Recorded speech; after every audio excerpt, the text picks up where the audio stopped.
Hi అండి, అందరికీ నమస్కారం. ఈరోజు అనగా నవంబర్ 11 యొక్క ప్రత్యేకత ఏంటో తెలుసుకుందాం. ఏంటంటే ఈరోజు జాతీయ విద్యా దినోత్సవం. ఈరోజే జాతీయ విద్యా దినోత్సవం ఎందుకు జరుపుకుంటున్నామంటే భారతదేశం మొదటి విద్యాశాఖ మంత్రి అయిన మౌలానా అబుల్ కలాం ఆజాద్ జయంతి సందర్భంగా జరుపుకుంటున్నాం.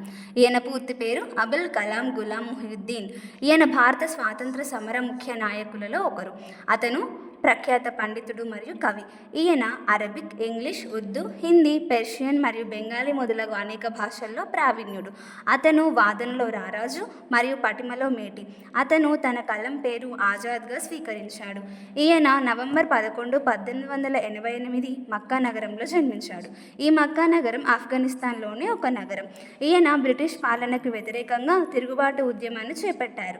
ఈయన ఉత్తర భారతదేశం, బాంబే లాంటి ప్రాంతాలలో రహస్య విప్లవ కేంద్రాలు ఏర్పాటు చేశారు. 1912లో ఈయన ఉర్దూలో అల్ హిలాల్ వారపత్రిక ముస్లింల మధ్య విప్లవాత్మక భావాలను పెంచడానికి ప్రారంభించారు.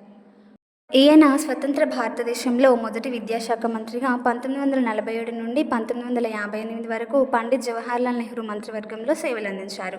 ఫిబ్రవరి 22, 1958న స్ట్రోక్తో మరణించారు. ఇతని మరణానంతరం 1992లో భారతదేశం యొక్క అత్యున్నత పౌర పురస్కారమైన భారతరత్న లభించింది. Thanks for watching.